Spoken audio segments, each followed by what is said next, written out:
donors, health agencies and governments have realized the need to have a strengthened health system.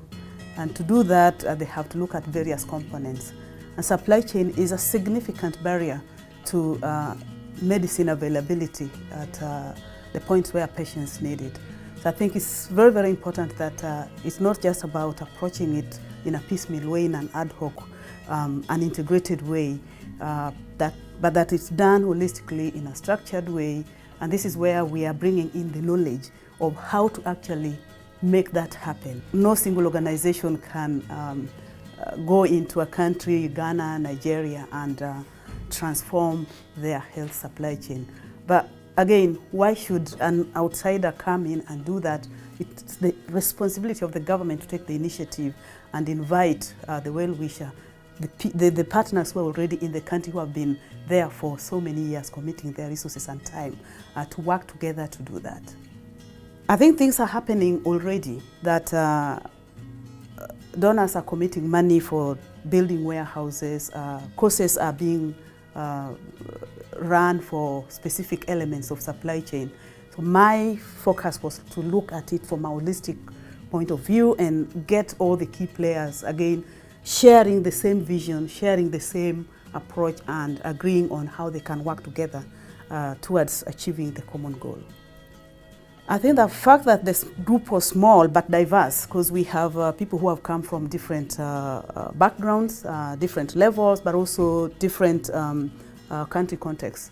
It was very important that we learn from their background. Again, from my previous work, I've traveled to various countries in Africa, in Asia, and I think the problems I've seen out there are somehow common in many ways. The context may be different, but from a supply chain angle, the problems are more or less the same. So it was very important to understand things from their different angles, but then, sort of compare it with my own knowledge.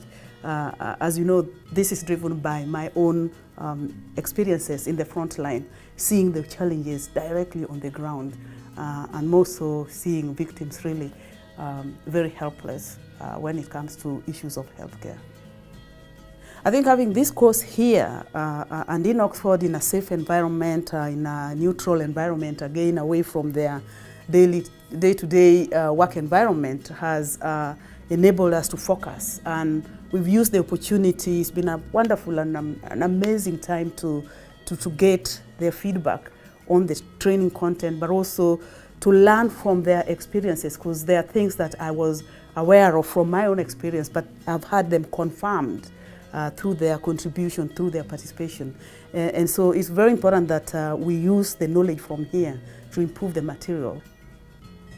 The key client is the national government, but they rely on partners, they rely on donors and health agencies in order to achieve their goals. So it's a concerted effort. I think all groups should be represented here from organization point of view. That is the government, who's the national partners to many of these health agencies, and then the donors.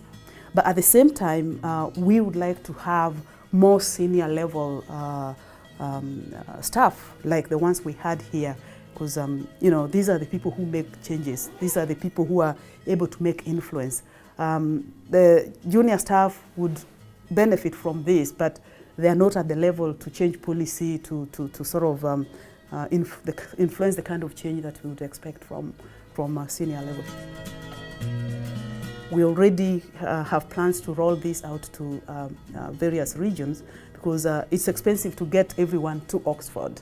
And so we're planning to take it closer to the people. We already have plans to have it in West Africa, especially for the French-speaking countries, so that they are not left out. We're planning to run it in Bangkok also for the Asian continent, mostly East Asia group of countries. And then we're also planning to run it in Arusha in Tanzania to look after the Horn, Eastern Central, and perhaps Southern Africa. It's been an amazing time, amazing 5 days, which went very, very fast. I mean, it's just this morning that I was just wondering, it's Friday, and yet the energy has been there. I mean, they've been very active, they've been very engaged. There's been learning each day. They have to go because they have work to do. They came to learn. I sad to see them go, but it's been a wonderful, wonderful time for me, especially because a lot of the things sort of resonate with my experiences, and I'm able to reflect on them to see how best can I help them in their situation. They're dealing with complex issues in complex environments.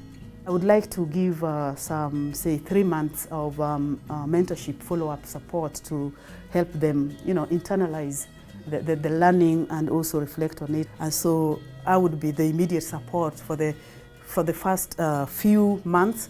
But as I'm someone who does not like dependency, I think there would be a proper time to get them now feel independent and able to make those decisions by themselves. So this is something that's going to be run in a professional way, in a more sort of a mentorship approach with a contract in place, follow up onto what are they actually doing, and we'll be doing some post-evaluation follow-up to find out what did they actually implement, what did they learn from it.